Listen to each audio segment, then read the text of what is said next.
Today on the grid, it's open Q&A day. We're answering your questions on, well, just about anything. But we still got lots to talk about in the world of Photoshop and photography and stuff like that. Erik, the real Rocket Man Kuna, is back. He's been gallivanting, and we have some news on that. We've also got some Photoshop tips, some Lightroom tips, some photography trivia. We got a lot of cool giveaways. It's going to be another wild day here on the grid, and it all starts in just 23.2 seconds. Let's go. The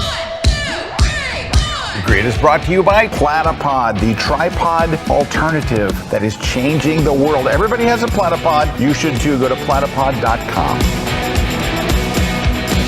He's held together.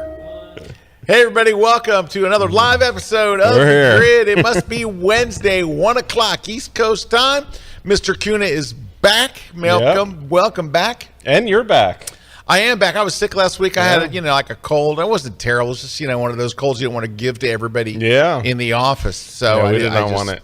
Stayed home, but I had a busy week. I did all kinds of writing and stuff.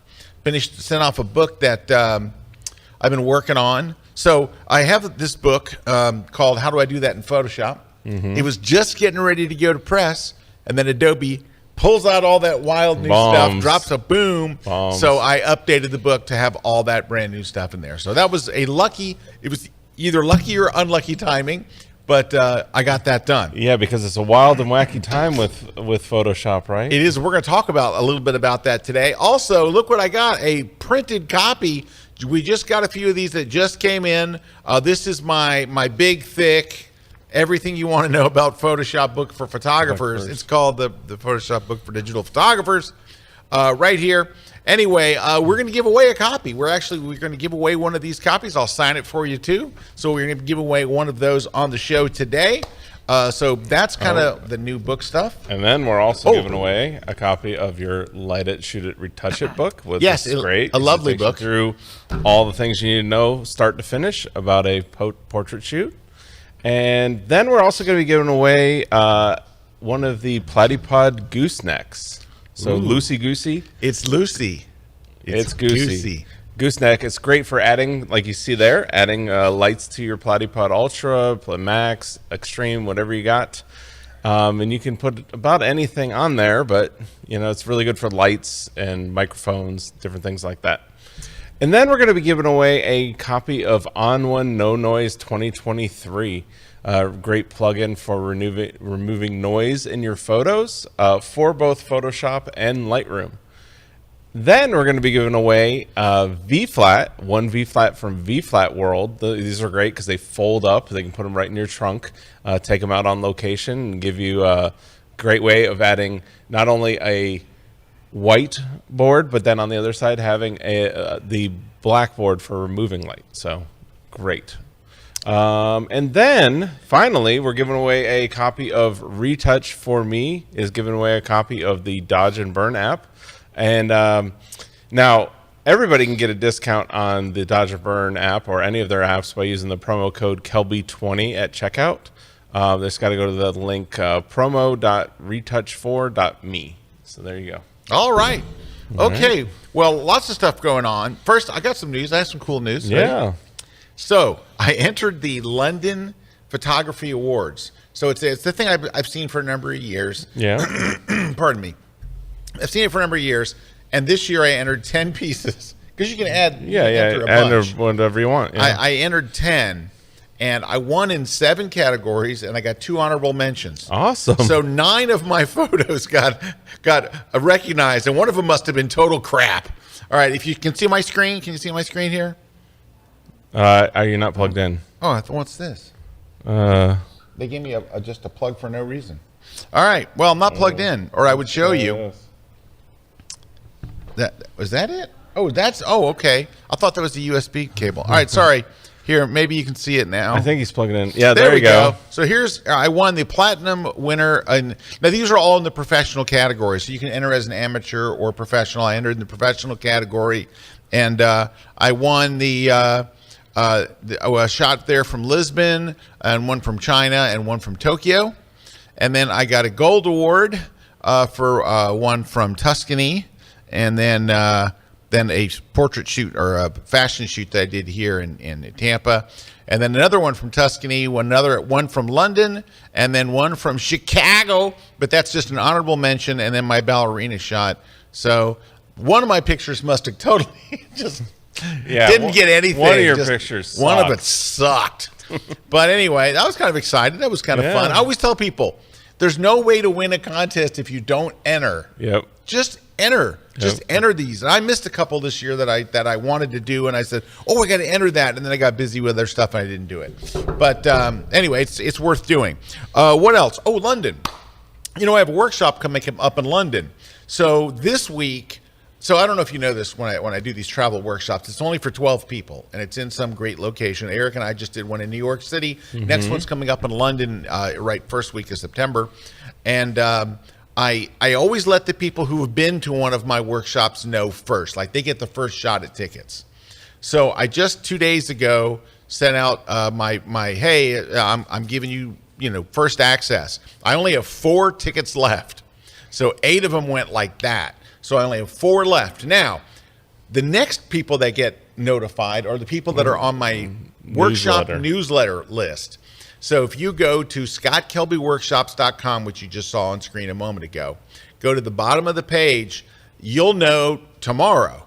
So tomorrow you'll have a shot at one of those 4 things left. So if you think you might want to go, or you just want to know where I'm going next year and all that stuff, and I'm going to try to talk Mr. Kuna into doing another one. We have a pretty good idea of one. Yeah. We got a pretty good spot. But anyway, go to the bottom of that page, put your email in, and I'm not spamming you or anything. I'm just going to tell you, hey, I got a workshop. This is your chance. So you're only going to hear from me 3 times next year, and that's them. So anyway, so there's that. Let me see what else we got. We had lots of weird stuff going on here. The On One conference. Yeah. So the On One conference is up and running. If you are a photographer who uses On One's suite of plugins, or you're thinking about using their plugins, and you ought to, we're doing a whole conference. I think this is the first conference I've ever seen, an entire 2.5-day conference with multiple tracks strictly on a plugin. But I'm telling you, I've been working with their SkySwap AI. Now, I'm not teaching the class on it because I've gotten really good at it. I'm telling you, if you're a Lightroom user and you want to do SkySwap stuff, it's really nice. Good. It does stuff you wish if you're a Lightroom user, Photoshop. Yeah. There's stuff that you wish Photoshop. Yeah. It has features that you're like, why doesn't, one thing that it does? Can I tell you one thing it does? Oh, absolutely. It does reflections. So if you're doing that's the mystery. Yeah, that's the one thing that it does. Yeah, it's one click. But you can also, once you click, you can go and move. It's so good. Anyway, you can manipulate it after. There's so many great plugins. They do so many great stuff. And I'm teaching there. Erik's teaching there. And you saw a bunch of other instructors. Hope you'll join us. It's July 25th and 26th. We got Don teaching macro stuff. We've got Matthew Jordan Smith, Tamara Lackey. Yeah, it is a photography conference based around their stuff. So I'm doing a live shoot in the studio. What I'm going to do is a live shoot, and then I'm going to show you how I retouch it and edit it and do all that stuff. Yeah, I'm excited. But it's all happening live, and so some great people there. Look, Tamara Lackey's there, Matthew Jordan Smith, as you mentioned. So anyway, it's going to be great. We hope you can join us. Go to Kelby One Live, and you can sign up to go. All right, what else? All right, I don't know if you saw this. Oh, first off, it's open Q&A day. Yeah, if you have questions. So we're taking questions on anything today. Anything you want to talk about, Photoshop, Lightroom. Even chicken sandwiches. Gear. And I have a chicken sandwich update today. I've got a serious chicken sandwich update. I'm telling you, it's going to be... Anyway... I got a chicken sandwich update. Do you? Yeah, go ahead. All right. Okay. I don't know if you saw Apple's keynote. Now, Apple came out with this Vision Pro thing, and I was kind of like, "Why is Apple doing this? This is kind of stupid." We've had the Oculus, and I'm like, I don't know. Have you watched the keynote? I have.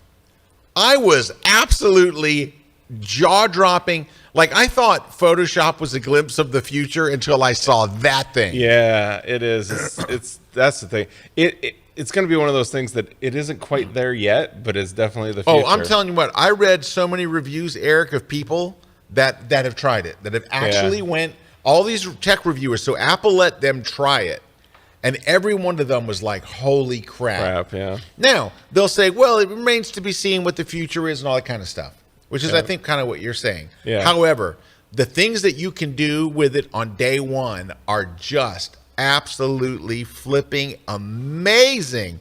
You got to go and watch. I mean, I would go watch it's the second hour of the keynote, and you don't need to watch an hour. Just watch the first 20 minutes. I'm telling you guys, this is another game changer. And I wasn't thinking, I was like, you got to be kidding me. But I'm telling you what, this thing is. And when I read the reviews, because of course, Apple's going to go, this is great. Apple's not going to go, oh, it's kind of marginal. When you read the reviewer's experience of what it was like, and the whole headset only weighs 1 pound. It's 16 ounces. It's very light. And there's a lot I didn't know about it. So anyway. It'll be interesting because it's got a cord and it has plugged in. It'll just be interesting to see how it evolves. Well, no, it's got a 2-hour battery life. It has 2 hours of battery that you can run. Don't watch a movie that's more than 2 hours. Yeah, that's what I'm saying. I mean, look. Hey, it's definitely like the iPad when it first came out. Right. It's like the future is there. Yeah, you're going to see it and go, that's the future of computing, right? Yeah. It's a computer. Yeah. So just know that I would say that it is like very much like an iPad. I think of an iPad as an entertainment device. Yeah. Right. I take it on the plane with me. I watch movies. That's why I think it's the evolution of like what the iPad was. It's like the evolution of it. It's the next thing. I'm telling you though. Wow, I was like, this is the stupidest thing ever until I saw that keynote, and I was like, this is the coolest thing I've ever seen. That's how I felt about the Cybertruck. But anyways. Okay. It was stupid at first, and then I'm like, it's now, awesome. And you have a reservation for a Cybertruck. I do, because I love it. But I didn't love it, but now I love it. But now he loves it. I cannot stand the way it looks. I love it. And I'm a Tesla fan, but I cannot stand the way the Cybertruck looks. I know. I hear you. Looks like it was drawn by like a kid in kindergarten. That's what I love about it. I know. Okay. Moving on. You ready for some chicken sandwich stuff? Because then we're going to take questions. Chicken sandwich. We already have I'm going to go ahead and ask this question first. Okay. Did Erik salvage any photos from the fried cameras that we showed on the show? So I don't know if you heard, Erik's cameras got totally toasted at the launch of the SpaceX Starship. Yeah. And I mean, his things got blown to bits. And they shipped them back, and we opened them on the show, and they were like basically destroyed. And Sharon's asking, did you salvage any photos? One of the cameras, the memory cards were ripped in half. So they actually were ripped in half, so I couldn't put them back together. I tried to even get them back together to like mount, and nothing would mount. The other camera had one of the memory card in there, but I couldn't get anything off it. However, the camera was even damaged to the point of like it wouldn't do anything. And they had rainstorms there and a lot of water. So I think it just got corroded. All right, let me ask you a question. When I opened it up. Is there a chance, and I'm hoping you're going to say yes, that the memory cards that are torn in half, are they from Lexar? No. SanDisk, I think. Oh, well, of course they're torn in half. If you said they were Lexar, I know the folks. I'm an Lexar elite photographer. Mm-hmm. I know the folks. I talk to them all the time.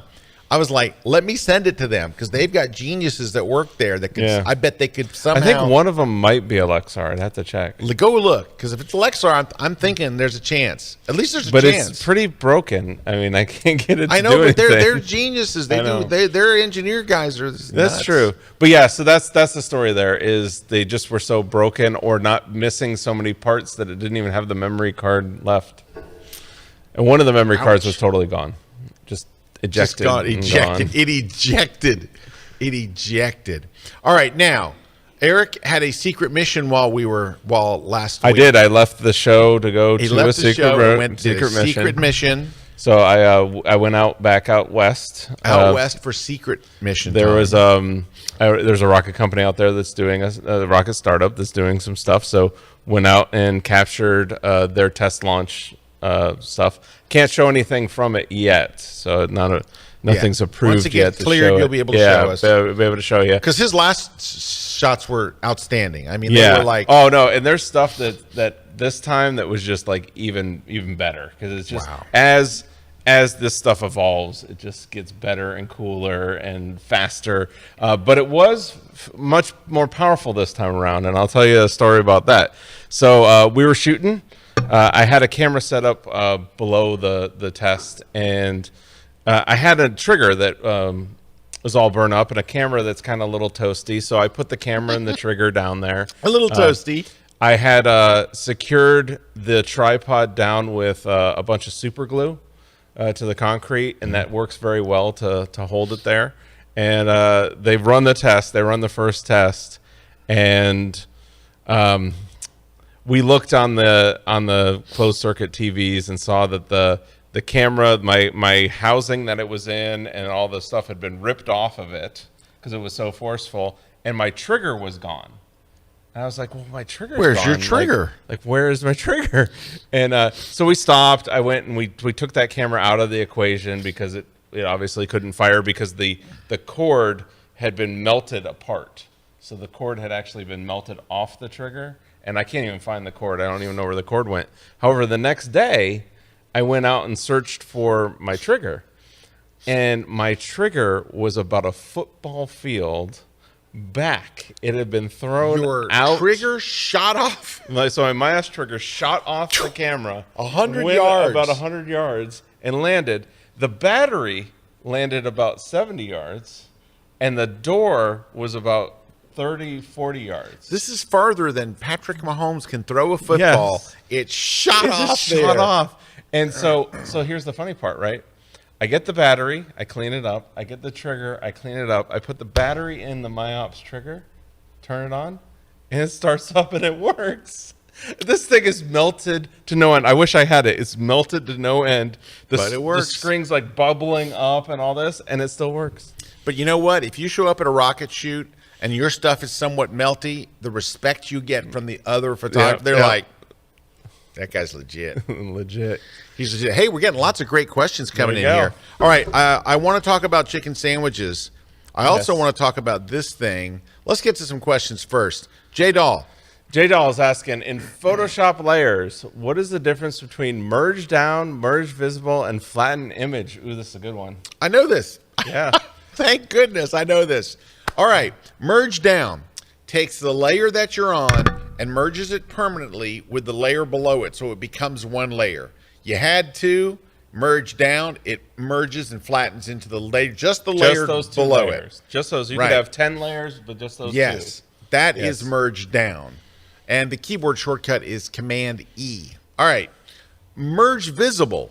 I have a background layer, and then I have 3 more layers. I Or hit 5 more layers. Or 5 more or layers. Whatever However, more layers. You hit merge visible, it merges all the visible layers into one single layer. Flatten images, all of your layers go away. So if you have 20 layers, 10 layers, 3 layers, 2, you hit flatten, it goes down to like the original image that you opened. It is flattened. There's no layers. Your layers palette only says background. Yep. So that's it. Merge down, merge visible, and flatten image. Next one up. Can you scroll up just a hair? Just where is it? Can you scroll? Right there. It's a Lightroom question. Yeah, so Lightroom question from Sharon B is asking, how can we import videos MP4 format into Lightroom? I keep getting a message that the folder isn't writable or do not have enough space. Is there a workaround? Yeah, so Sharon, you absolutely can bring videos in MP4 format into Lightroom, no doubt about it. Either Lightroom or Lightroom Classic, they both support the importation of videos. And you can actually do a surprising number of things with it. You can actually do some very neat, you can trim them and you can do all kinds of stuff, and you can pull poster frames, and it's surprising the things that you can do to video in Lightroom. I don't know why. And they keep adding more video features. Mm-hmm. So your problem, Sharon, isn't that Lightroom won't import it. There's something else going on. It may be an operating system thing or something, but it's not. It's not that Lightroom won't bring it in, because Lightroom does support.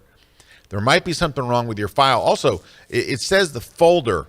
Make sure you're not trying to import a folder of images. Just take one and try it. See if that works. Import the actual actual MP4 and just drag it to the Lightroom icon and see if it imports. But yeah, it should absolutely Have no problem. Or there importing really that. is no space, or there really Yeah, is yeah. Oh, no, I mean, that's what I'm saying. could It's be a those computer other problem. things. Yeah, it could be you literally Or it don't could be have that space. there's the Lightroom doesn't have access to write that folder. I don't know. Something. The like other that. thing is, this is just I don't know what the situation is. Let's say that you're taking the video from a memory card. Try copying the video from the memory card to your computer first, and then try importing that into Lightroom. That's just worth a try. Yeah, that's true. All right, we're going to just take a quick break. Coming up next, we've got some shout-outs from all over. We've got some more questions. I've got we'd love this to get your thing, and I got questions. some chicken sandwich stuff, and we want more questions from you guys today. It's open Q&A day on the grid. We'll see you right after this. Have you seen the latest version of Photoshop? It is the most mind-blowing version of Photoshop I've seen in 20 years. Adobe has taken AI to a whole new level, and it has taken Photoshop to a whole new place. This will change the way we all work from now on. There's an amazing remove tool. There's new live gradients. There's adjustment presets. There's this little floating panel, this contextual taskbar. But none of that compares to the magic, the actual magic that is happening. Got a brand new class where I cover everything. What works, what doesn't, how to make it work for you, how to incorporate it into your workflow right now and start doing things you never thought you'd be able to do. It is going to blow your mind. Come and check out my brand new class, Getting Up to Speed Fast on the AI-powered May 2023 Photoshop upgrade. It's exclusively at kelby1.com.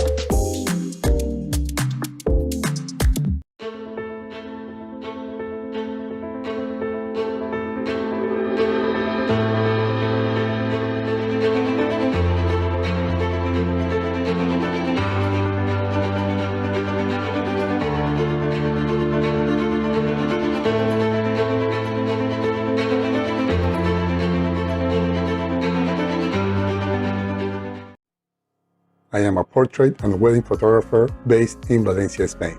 I do mainly commercial and editorial photography, and I retouch up to 100 photos a month. We shoot almost every day for all kinds of clients, such as commercial, beauty, and fashion. And we retouch our work more often, like every other day. I used to spend over 1 hour for one photo. If we want professional results, we must remove skin blemishes, do micro dodge and burn, highlight eyes, whiten teeth, and even reduce wrinkles in clothes. And this can easily take me up to 2 hours of work for each photo. So when I saw that there's a plugin for Photoshop that helps you retouch quicker, I was eager to get my hands on it. I read many feedbacks about it, and I found a lot of positive reviews, which made me to consider buying my first plugin. One of the challenges we have at the end of a session or wedding is to achieve an edition in our photograph that look natural. This is where retouch for me has become a game changer. I love the feature that you can pick how much effect it has on your photo, and you can adjust it accordingly to your style. I saved a lot of time and always end up having amazing result with my work. I am extremely happy with the quality. Now, I am more efficient and have more time to spare with my family. This segment of The Grid is brought to you by B&H Photo, the professional source since 1973. Zero. Hey, we are back, Scott and Eric. We got some quick shout-outs here. Let's do a couple of shout-outs. We're all over the place. All here. over the place today. We got Lewis Johnson from Maryland saying hi.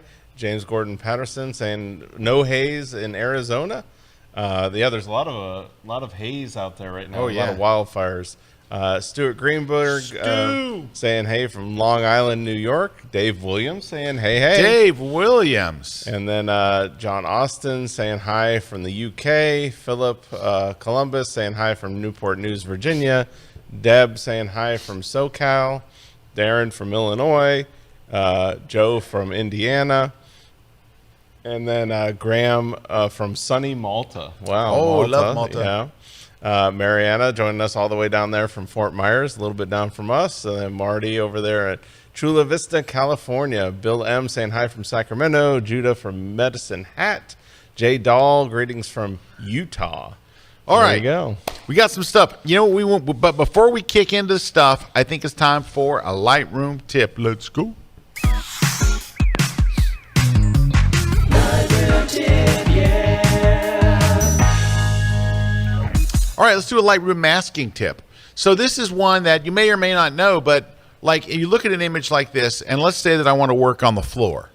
Yeah. Right. Especially work on that crooked. It is a little crooked, isn't it? Crooked. Yeah, hang on, let me fix that. crooked. I noticed it as soon as I opened it. I'm like, dang. We got to fix that. Yeah, thank you. As soon as I opened it, I'm like, that's a little crooked. Yeah. That better? Yeah, that's better. All right. And then it'll constrain that crop. Okay. So, now that we're, dude, that was the first thing I noticed. When it was like, boing. Oh, yeah. Okay. So you want to work on the ground. Now, the problem is if you want to go to the masking tools, right, you've got select subject, which it's not going to choose the ground. It's going to choose? I don't know what it's going to choose. Part of the roof. So that's not good. Select sky. It's going to tell you there is no sky.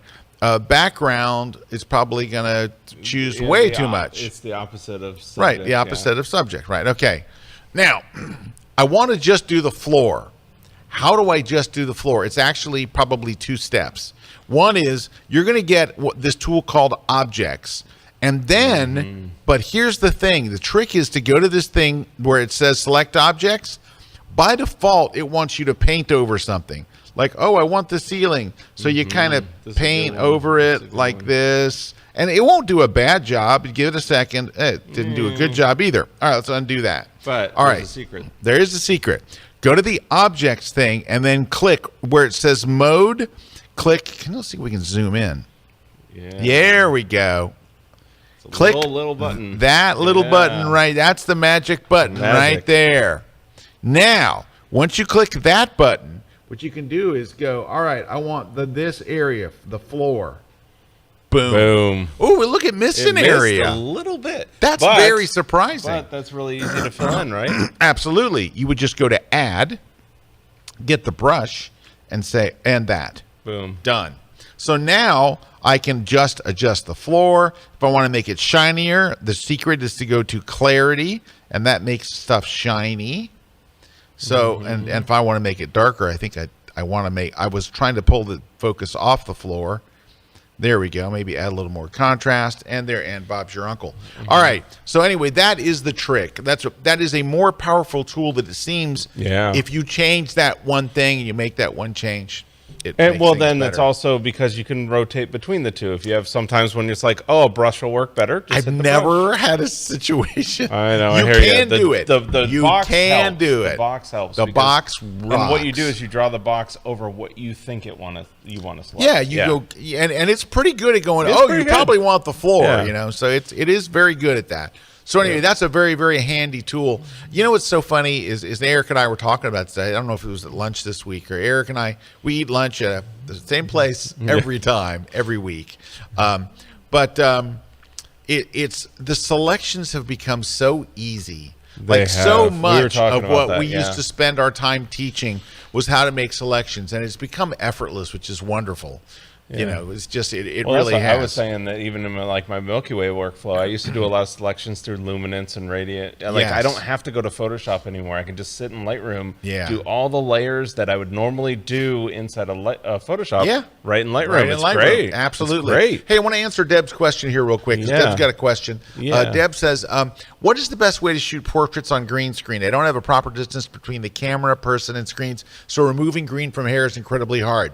Deb. Do not shoot portraits on green screen.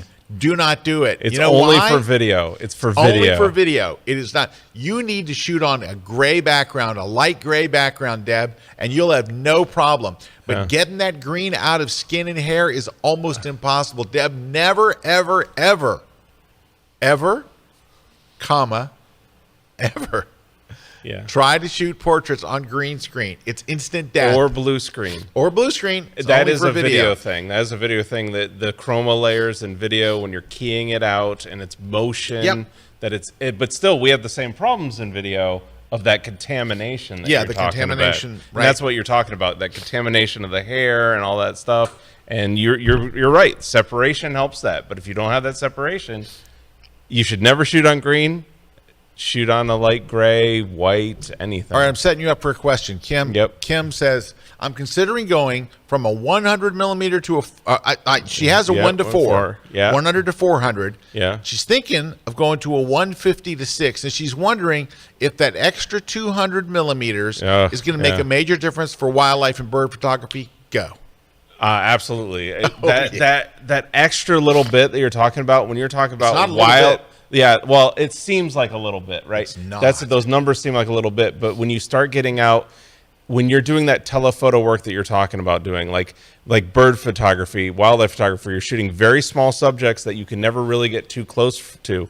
I do the same thing. Rockets, aviation, same thing. When you're shooting that far away subject, that extra 200 millimeters is like doubling your reach, right? So you really want that extra 200 millimeters. So I absolutely would do it. Absolutely. It's probably the most beneficial upgrade. Now, if you're not shooting that, if you're just shooting landscapes or travel, 400 millimeters is plenty. But when you start getting into that telephoto specific, and you're in there, wildlife and bird photography, telephoto specific, as far as you get, and I really do think that 600 millimeters is kind of like the sweet spot. That's the sweet spot. If I'm going to shoot like 600 millimeters, it's also that spot where you don't get too much haze or distortion. You're close enough to the subject. If you can't frame it up at 600 millimeters, you probably need to be trying to get closer. So, Kim, I've never heard anyone that shot a 600 that said, I wish I had a shorter lens. Yeah. I wish I had the shorter one. Yeah. Especially like if you look at the Tamron 150 to 600, which is what I have, it's lightweight. It really doesn't weigh any more than that, I don't think. I think it's probably the same weight. Yeah, probably the like same weight. 70 to 200. Very close to the same size and all. Of like all an right, EF. Tom says, I know Tom. Hi, Tom. Tom says, if rockets use kerosene for fuel, does it smell like an airport after the launch? We're not close enough to really, really smell it, but I would imagine it would be a similar smell, yes. Scott, Bob wants to know, hey, Bob. Bob wants to know, why do you flatten an image in Photoshop? We flatten an image when you're done with it. Like you're ready to save the file and you want to put it on Facebook. You want to put it on Instagram. You want to share it in the email. That's why you flatten an image. Yeah. Otherwise, we keep all that stuff. When you go to save like a JPEG, it comes out flattened. Already. Yep. It has to flatten the image. All right. A couple things I wanted to talk about. All right. First one, I want to talk a little bit about Photoshop. We have a Photoshop tip coming up a little bit later. But there was an article that mentioned me this week on f-stoppers in a not flattering way, by the way, and I don't know. It was just like it was an unnecessary comment about me. It was a completely. I would call it a weird way. I would call it a weird, unnecessary. I can see the unnecessarily snarky way. Nando Harmsen, and he is apparently a Dutch photographer, and I love the Dutch, but Nando's not helping their case. So he's writing about generative fill, and he says there's nothing to be scared of. So he talks about the things that it'll do, and he says, and here's where I was like, come on. It's right there. He says, generative fill was all over the news when it was announced. I watched the live podcast by Scott Kelby because I had to for my job. His reaction to the possibilities was over the top and funny at best. I had to watch it because of my job. Did he have to say that? How about this? How about this sentence? What's his name? Nando? No. Is it Nando? Yeah, Nando. Yeah. Nando. How about this sentence? I watched the live podcast by Scott Kelby. His reaction to the possibilities was over the top. So what he's talking about was, I was like, guys, this is a game changer. Like, I haven't seen anything like this. And now everybody was saying that. I wasn't the only one. Well, and it is a like game in 20 changer. It's an absolute game changer. It changes freaking everything. However, and I was very animated like this. But he didn't have to say, because I had to for my job. Like, the worst thing in the world is watching Scott Kelby on a podcast. This is just unnecessarily mean. What did I do to this guy? Nothing. It's what we have to do. We have to sensationalize everything. Like, we got to make it because like I had to, because of my, oh God, that must have been the worst day of your life. You had to. That was like I had to clean the sewers because it's part of my job. I had to watch Scott Kelby on a podcast. Unnecessarily mean, Nando. Okay, moving along. His article's fine, but at the bottom of it, one of the comments is so great. Now, I'm going to find the comment. Give me 1 second, because there was a number of people, and this is the way it has gone, arguing back and forth. Yeah. Photography's dead, and someone comes back and, no, it isn't. This is what we have to do. And so one thing that we talked Nikon, about, Canon. I discussed during that awful podcast, I discussed the fact that, look, this is stuff that we've always been able to do. Yes. Always. It's just, it took a lot of skill and a lot of patience and a lot of time, but you could do stuff. You could add someone's missing arm, and you could add background, and you could do these things. It just was a pain in the butt, and it took a lot of time, and you had to be pretty good at Photoshop. However, John Dukes, but John we're Dukes all says, watching the grid. We're all watching the grid because of our jobs. Because it's your job. So anyway, so that's the guy's point. You know, people are like, "Oh, photography's all over." Well, and I think that what the game changer is what you just talked about. It's become so easy for people, Yes, that everybody's going to do it. But I actually think the game changer might be that it's going to get worse for a little period of time. Yes, because so many people can do it. It's going to be like HDR. It's going to be overused, overblown for a little bit of time, and then it'll settle down. All right. So then somebody writes, you know, I'm fine as long as everybody using it is aware that this changes the image from being a photo to being photorealistic art. I'm not saying that's a bad thing. And he says, you know, he's just, I don't want this differentiation to call one better than the other, but for the same reason you don't call a table a chair. Different things should have different names. Otherwise, it's hard to talk about them. Yeah. I think that's a good point. That's not the comment. A good point. I'm getting to the comment. Yeah. But anyway, they're going back and forth. Oh, you're missing the thing and all. And people go back and forth. All right. But here's this comment. This is good. This guy says, his name is N. Navu, and he says, you're missing the main argument. As these features become incrementally better and continually brushed off with a statement like yours, which is generative fill is an automated process of things we've been doing by hand for the last few decades. Well, this is the point. This is very good. Those things done by hand were of value because of the determination, dedication, and time someone invested to build those hand skills and to even travel to remote locations for the well-planned shot. Those hard skills and effort were the differentiators between a pro and enthusiast and Joe Blow with a cell phone using filters. Now, usher in AI and voila, everyone can make amazing images. I know the counter argument is creativity, but when spectacular images are created with words or a touch and a button, now the lazy can excel. To quote the great movie The Incredibles, when everyone's special, then no one is. He's got a really good point there. He's got a very good point. I actually think that that's the point to where AI is also...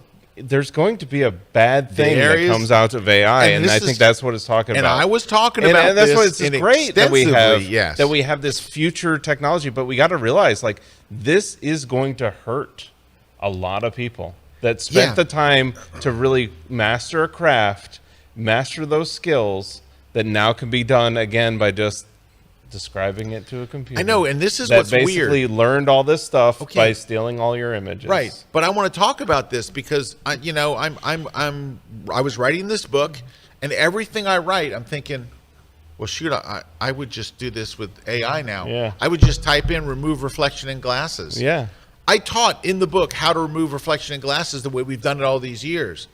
But now I have to go back to every page and go, or you could just go to AI and say, remove the reflection in the glasses. You just select the glasses. You don't even have to write the word reflection. You just select the glasses. And hit enter. And then the other one is lens flare. Like all these things, I'm thinking, well, I'm teaching how to do a reflection in water. Well, hell, I don't need to take a platypod and set it in the water.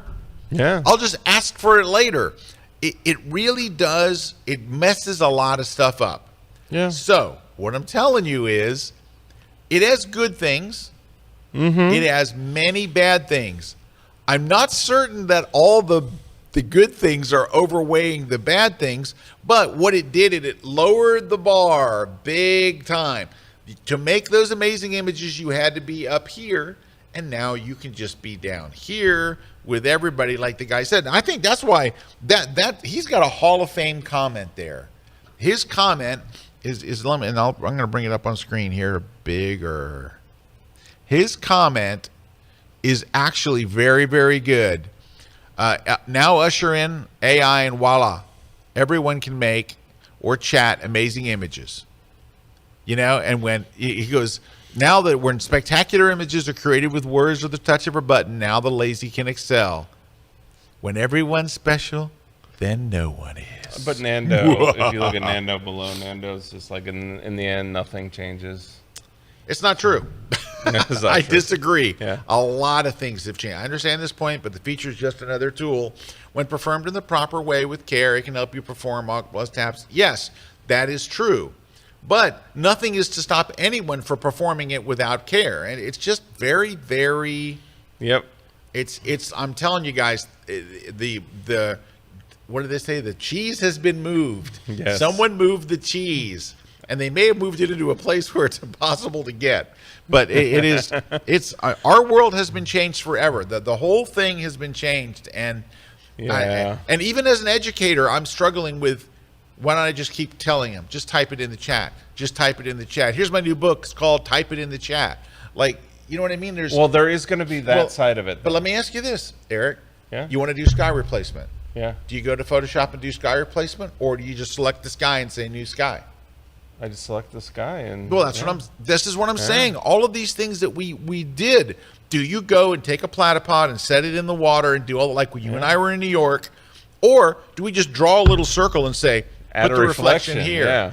And then you know what I Yeah, mean? because it takes time and care. Like, ooh, move it a little bit this way. Yeah. Tilt it up a little bit Yep, a more. little more. And I was like, well, just get the picture and just do it later. just take the picture. We'll add water later. Yeah, whatever.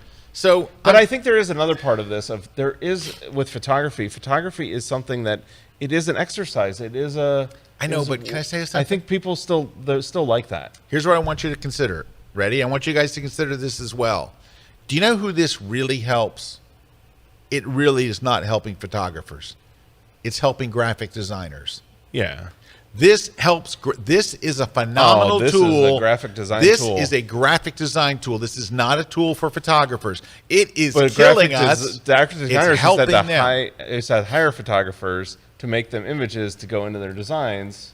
Or they're type it in looking at a box. photo and said, "Oh, Type it in a box. She's got the wrong color outfit. Oh, she's got the wrong type of outfit. Oh, she needs to be wearing a hat."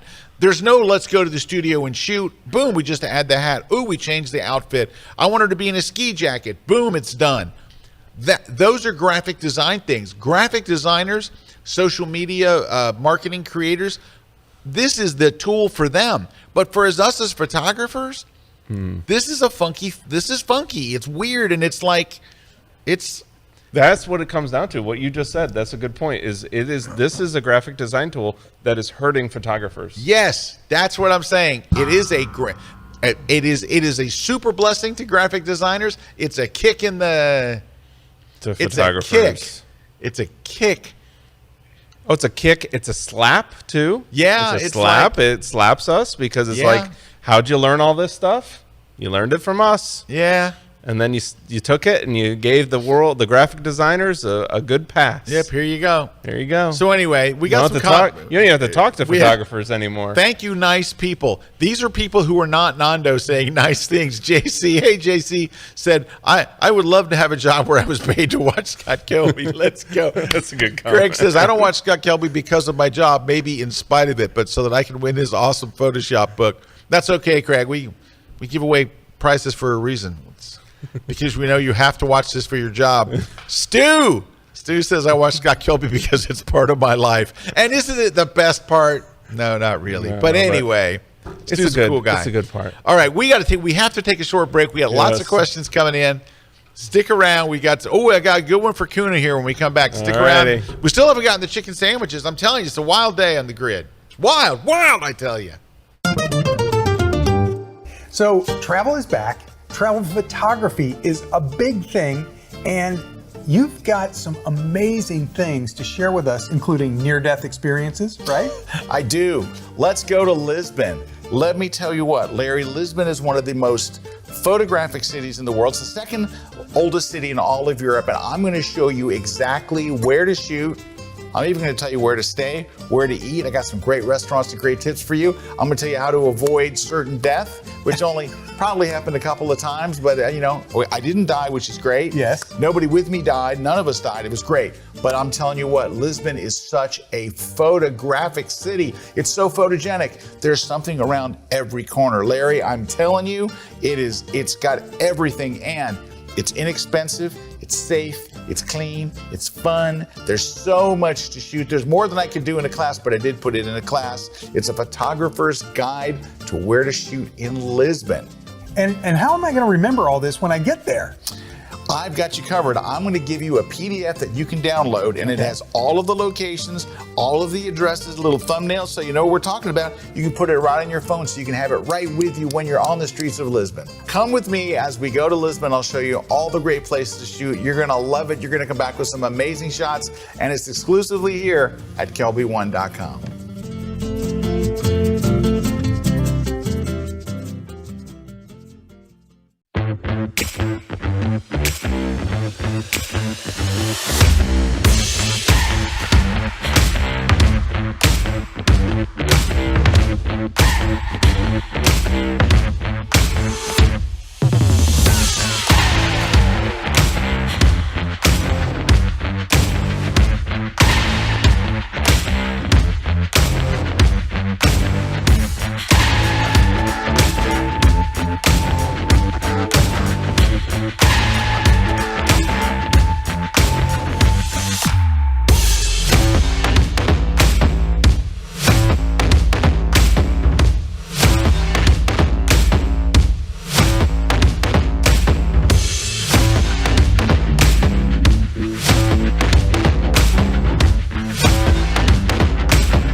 This segment of The Grid is brought to you by Canon. Hello, everyone, and welcome back. We have lots of questions, and we have cool stuff, and we got chicken sandwiches. But you know what we should start with? That's right, a Photoshop tip. Photoshop tip, yeah. Photoshop tip, yeah. All right, I'm going to give you a generative fill tip. All right, so we are in the beta version of Photoshop, and this is it's a weird thing about how generative fill works, and that is what you can type and what you can't type. And this is just an easy trick, and this may seem obvious, but I've had a lot of people ask about it, so I'm going to show you the trick. Let's say that I wanted to create a rubber duck in this little puddle, and by the way, this puddle was actually there. This was shot with a platypod down on the ground, getting in the water, getting dirty. All right. So I want to put a rubber duck right here. Okay. All right. Let's do that. All right. So let's type in right here, rubber duck. I don't know why you would have a rubber duck here in France, but it would be an odd place to put a rubber duck. But I didn't know what to put there. I got a frog. I could have put, I don't know. No, I don't think it's going to be very cool. I think it's going to be stupid. Well, yeah. Yeah, and it's a stupid duck. Let's do a better duck. Well, there's 3 of them. Oh, because a little baby duck. Ugh. All right, we'll go with this duck. All right. So let's do the same thing. Let's just go in here, but I'm going to type. Here we go. Ready? In over here where I wrote in rubber duck, right? We're going to change that to very large rubber duck, and then we're going to regenerate. All right, and we'll see what happens. We're going to regenerate. We should get a huge rubber duck. Ready? Here we go. Takes about 12 to 15 seconds, by the way, because what's happening is it's setting and you're going, wait a minute, that's the same size rubber duck.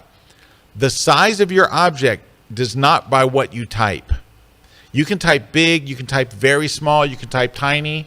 Mm-hmm. It is based on the size of your selection, not what you write in the prompts. It doesn't understand words like big or little or tiny or whatever. Well, it uses that square as its prompt for size. So watch. If you want a big rubber duck, make a big selection. Then type in just rubber duck. Because typing in big, little, or any of that stuff, it does not recognize.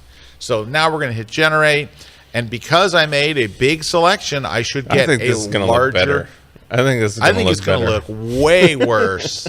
way worse. But it's going to be, yes. Oh, perfect. A giant, Perfect. well, no, it was just closer to the camera.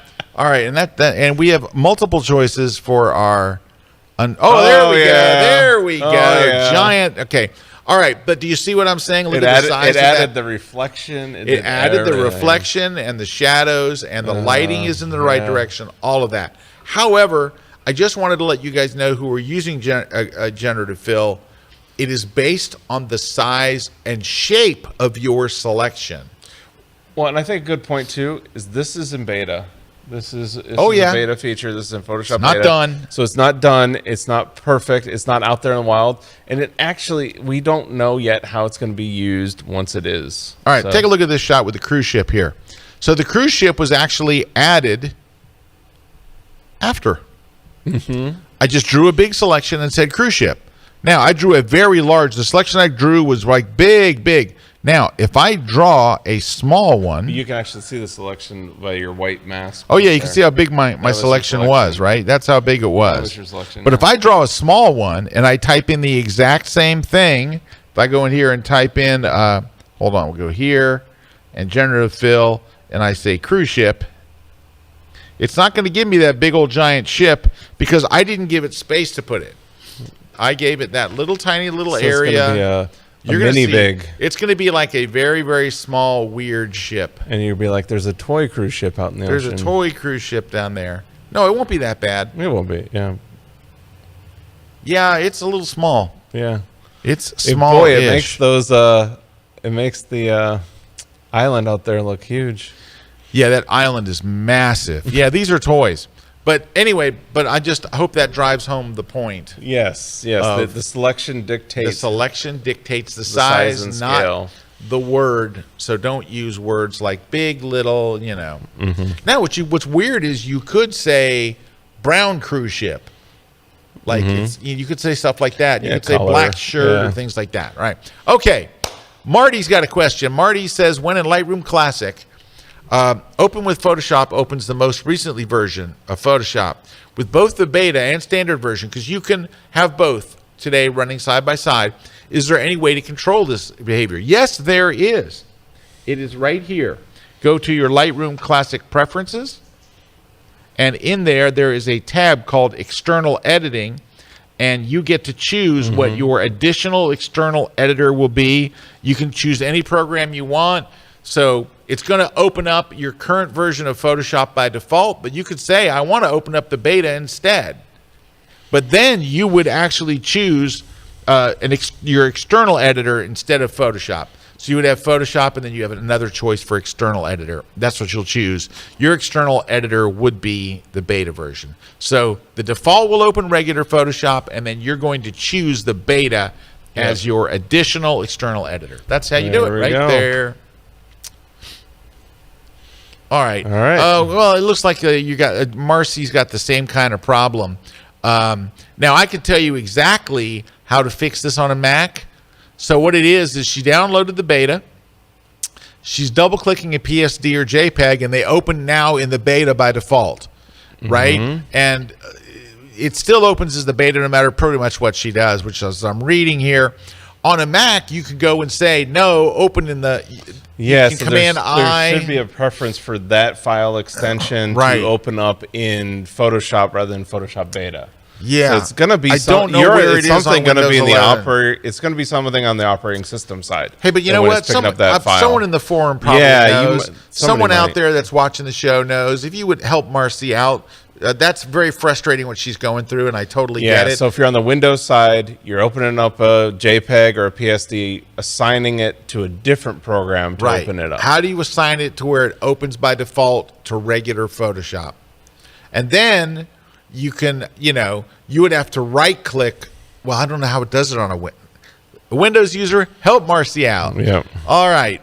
Dave wants to know, Eric, with the smoke and haze from Canada's wildfires, do you have any tips to deal with that as an astrophotographer? Unfortunately, this is one of the problems where smoke and haze definitely treat us very badly. I would think the best thing to do is probably embrace it if you're doing that and rely more on your foreground. if you are in a dark sky area and you're shooting, because I've shot in very bad haze, but usually what you want to do is make the Milky Way not the center of attention. Make the Milky Way a secondary part of your photo, which I actually think that that's something in general, if you want a better Milky Way photos, do not use the Milky Way is like a great sky. It's not the subject of your photo. I think that's where people get lost a lot of times, is they go, oh, and it really is impressive when you take a shot of the Milky Way, you're looking at it like, oh, that's great. But the Milky Way should be the great sky in your photo, not what anchors your whole photo. So that's what I would do. Good I would advice. just, if you're out there and it's not ideal conditions, make sure you're putting something in your foreground, some interesting object, some interesting intersection with the Milky Way, and make that more about the photo. And then the other thing too is just making sure you cut through that haze. So using things like, one thing on the sky, using dehaze filter. The dehaze filter just on the sky. So select sky, dehaze on the sky to take out a little bit more of that smoke. Yep. That's All what right, I do. another question for Kuna. Yep. Can you move that yellow thing where I got two quick questions. One's for Kuna, but I can't see it. It's behind the big yellow thing. Scott wants to know, Erik, do you have recommendations aside from the typical places everybody knows to eat or to see near St. George, Utah? You were St. just George- in that area. I was just in that. I actually drove through St. George, Utah. I was did over in as well. I must have. Kanab. I used the same. I will Google say Maps this: you if did. you're in Kanab, Utah, there is a burger joint there, Big Al's Yes, Burgers. Big Al's. It's one of the best. Moab Milts. That's Milts. kind of that is the best burger in Utah. Probably the best One of burger the best in the United States. Milts, hands down. Now, if you go over to Kanab and go to Big Al's, that's Big a Al's that's is a great place. solid burger, good fries. But yeah, definitely eat over there. It's only a little while from What there. about shooting? Shooting wise, so if you're in St. George, Utah, obviously everybody's going to tell you to go to Zion. I would say to go to Zion. There is a great spots in Zion, especially for night photography as well. But I'd probably get over a little bit away from St. George over to the right if it was me, because I'm a night photographer, wanted to get kind of those dark skies. I just came back from Toadstool Hoodoos, which is a great spot, not a hard hike. It's about an hour and a half from where you're at. And then the other spot that I really love is going up to the Vermilion Cliffs in that area. So those are two. And now the Vermilion Cliffs, you're going to need a 4x4 is the only thing if you're going to get out there. But you'll have great shots when you come back. All right, we have some more questions. We have the chicken sandwich thing where it keeps getting pushed. We're going to take a short prize when we come back. Chicken sandwiches and more. Don't go away. I don't have to tell you how great the camera is in your iPhone. It's really pretty amazing. And I know that a lot of people out there are really giving this a serious thought. Not only is their second camera, but often as their first camera. If you're brand new to the iPhone, I've got a brand new course I think is really gonna help. I'm gonna cover 20 different techniques.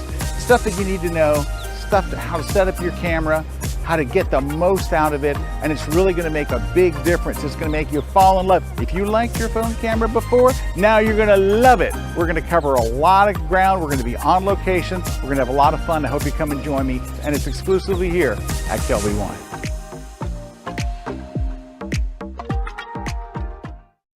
Hey everyone, Rick Salmon here. I am so excited about my latest Kelby One class. It's on action photography. Now in this class, I'm going to show you how to photograph birds in flight, horses jumping, BMX bikers flying through the air with the greatest of ease, and dogs running at top speed.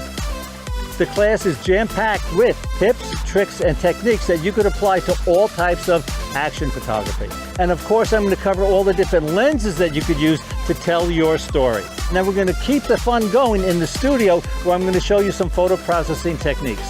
My friends, please join me for my latest class only on KelbyOne.com.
This segment of The Grid is brought to you by Platypod, the world's most compact tripod base. Hey, we are back, and we're giving away stuff away today. And one of the things we should give away for is if you answer our our photography trivia question. Yeah. Do we have a graphic or anything? Yeah. No. Photography trivia. Oh, yeah. Tight ship. Yeah, they're on it. Okay. Yeah. All right, so we got a trivia question. So the trivia question today, this is an interesting one because there was a period of time when cameras had something called a CCD sensor in them. I remember that. What does CCD stand for? That Creative Cloud Development. All right, Scott did not win today's trivia, but you can win today's trivia by putting the answer into the chat. Christina's monitoring that, and the first person to get the right answer will win. There you go. Andrew's got a question. Scott, what would you suggest in my overprocessing landscape images? My aim is a natural look, but it ends up looking like Lord of the Rings. Andrew, I got the best way to fix this. Ready? Go ahead and process it just like you've been doing. And you're looking at your Lord of the Rings, right? Make a virtual copy or make another copy of it and do it completely regular. Just do it like it's a regular photo. You're going to go into Photoshop. You're going to open both of them. So you've got Lord of the Rings photo, and then you have the exact same photo done just regular without any Lord of the Rings software or enhancements. Take this photo, copy and paste it on top of the other. So what you're going to see is the natural image, and on the layer below it, it's hidden, is the other one. You are going to lower the opacity. Oh, thank you. You're going to lower the opacity amount. In the layers panel, go to the opacity amount, and that opacity amount is your Lord of the Rings controller. Yeah. If you go to 0, you're a full Lord of the Rings. At 100, no Lord of the Rings. You've got to find that happy place in the middle where it looks a little Lord of the Rings, but not, it still looks natural. And there is a point where you get the good stuff mixed with a lot of the natural. So it probably is 70-30 or something. I was about to say. Depends on the photo. I think that's what it's going to be. But there's some good stuff that happens from processing that way. But if you go all in, that's what you're realizing. If I go all in, it's too much. How do I keep it from going over the top? There's a couple points there. One is you're probably processing it how you want to process it, and you need to cut it back about 30%. And that's why I would say usually you're going to have to cut it back about 30%. The other thing is make sure if you're copying those things that if you've done any crops or straightening or anything like that is applied to both photos. Because if then you take the original photo and overlay the other photo and you've done any kind of adjustments, it won't work. Yeah, it's got to be, all right. Same layout. Well, what you could do theoretically is, put them on there together, and if they don't line up for some reason, select them both and choose auto-align photos. Yeah. All right, last question. This one's from Jackie. Jackie says, what are your thoughts on the future pricing of the Adobe subscription with the AI content? Do you think we'll have to be a premium to use it, or do you think it will be included? And also, do you think Adobe stock owner? Okay, many questions. So, do I think we'll have to pay for it? I think yes, but I don't think it's going to raise the price of the subscription. This is all guessing. No one has told me. I don't even know if Adobe knows. But there's got to be some way for them to monetize it. If I had to guess, and I swear to you this is just a guess, I would think that if you want to use it for commercial purposes or something, there'll be a commercial fee. Or at some point you get 100 free and then you like a certain amount allotment. Like or something. Credits. I don't really know exactly what I don't know exactly. I'm just giving a wild ass guess. Yeah. But I think that there's got to be some way for Adobe to make money off it. The reason is the answer to your next question. Will stock people be compensated? I think that they will. I don't know how. I have no idea. But all I can do is think, if it were me, what would I do? If someone paid the fee to do the commercial thing, then I would find out what images were used and then that. I didn't even know how they would do this, but they've got crazy math and stuff. So to answer your question, I don't think they're going to raise the subscription fee. However, very good. You know how long this subscription fee has been? $10 a month. Oh, since they started it. Now, yesterday, over 10 years. I went through Starbucks with my daughter. She wanted a drink, some kind of I don't know what it was called, a lemon drink, and a cake pop, which is just a little pop on a stick. It was $10. Yeah. It was never $10 before for a drink and a cake pop. I was at the airport. They wanted $10 for a bag of Cheez-Its. Okay. I was like, seriously. So at some point, we all need to brace ourselves. There's no way Adobe's it's been 10 years. What has not raised its price in 10 years besides Kelby One? What? Very, very few things. Maybe we're the crazy ones. Maybe we're the crazy ones. So at some point, I expect that it will go up, but I don't think it's going to be based on this AI stuff. Do I think there's going to be some kind of a financial thing that they'll say, oh, if you're a professional, because this is really geared for graphics people. If you're one of those. This is graphic. Yep. This is you're going to great pay, for graphic I think at some point, artists. I just don't know what. And then Graphic lastly, designers. I think that stock contributors will get paid. I don't know if it's going to be out of a pool. I hope they will. I hope they will. No, they will. Adobe's not going to stiff them. No. No, Adobe, they're actually a very good company. Yeah. They're actually very moral people. And every once in a while, this one really cranks me. Can you get one up on me so I can give my cranky look? This one really cranks me. When someone says, I'm not paying Adobe subscription, they're soaking me, they're what's the word they're looking for? They always use the same word to describe that Adobe charging $10 a month is somehow an illegal, bad, evil thing. I don't go through McDonald's and go, man, they're ripping me off with this burger and fry. Yeah. The thing's gone in like 3 minutes, maybe with me 2 minutes. It's gone forever. And like you want to use high-end professional software every single day, all day, every day for a month. For $10. For $10, and you're like, this is highway robbery. There's a word that they use. What is it called? But basically, they're implying that Adobe is somehow stealing from them. Like Adobe is like, it should be free. Adobe's not a government agency, so it should not be free. It should be more than it is. And I'm just grateful that Adobe hasn't raised the price in 10 years. Yeah. I'm grateful for me and for everybody that we get to use this amazing software so inexpensively. It's not ripping you off that they charge $10 a month. It's not doing anything illegal. Look, they go, hey, we're going to rent this software for $10 a month. Do you want to do it? Okay, no. Okay, next. They're not forcing you to do anything. They're not holding you hostage. When I hear that stuff, Adobe's just, there's a word. I wish I could think of the word that everybody uses the same word, and of course I can't think of it. You probably tuned it. You filtered that word out now. I know. I'm so sick of hearing it. Like they're like robbing you or something. Like, geez, get over it. All right, we got some winners. Let's go. Yes, we do. Dave M., you've won the Platypod Goosenecks. Kim Laura, you've won the Light It, Shoot It, Retouch It book. Dave Young won the V-Flats. Cami Marshall Brazil is winning the On One No Noise, and then Jackie is winning the Dodge and Burn app, and then the trivia winner that gets the new Photoshop for Digital Photographers book is Gary Collins, and the answer was charge coupled device. All right, CCD, charged coupled device. I had no idea. Battery drainer. Battery drainer. All right, there you go. All right, lastly, we're wrapping up with chicken sandwich. Here's what we got.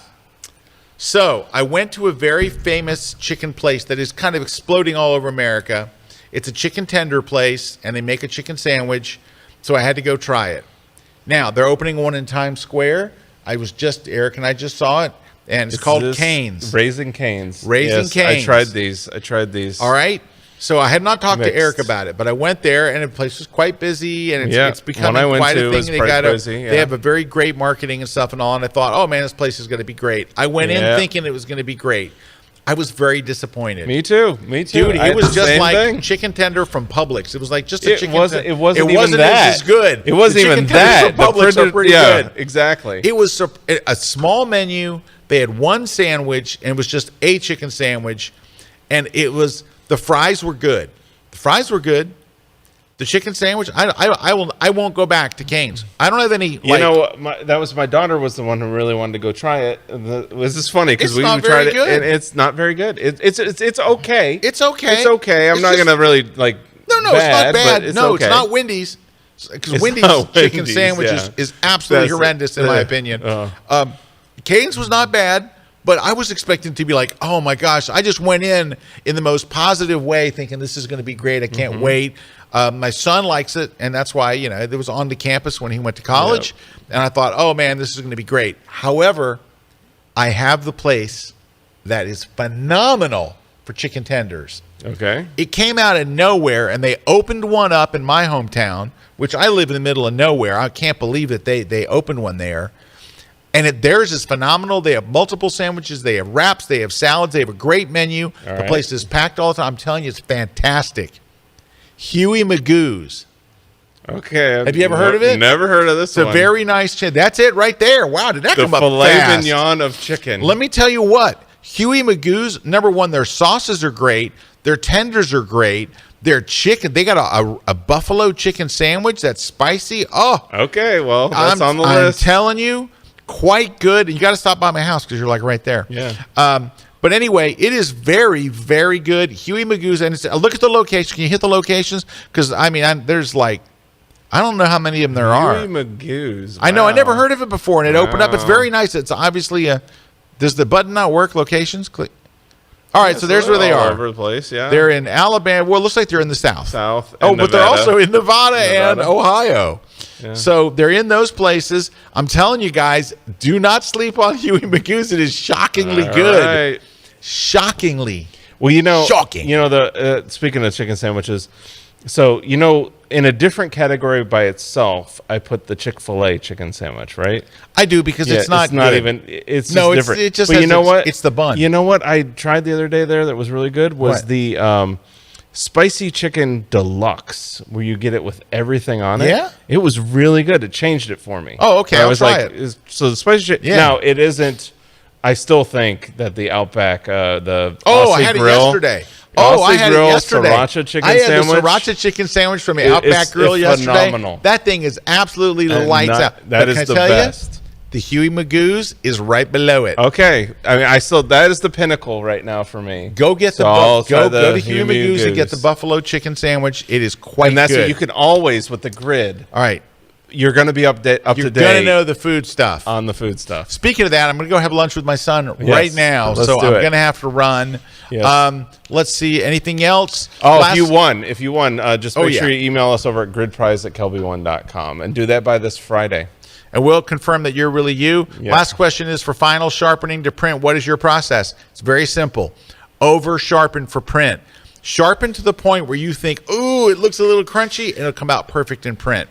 Ink will just You got to go a little further. Go further than you think you should. If you start to cringe, don't back off. Stop right there.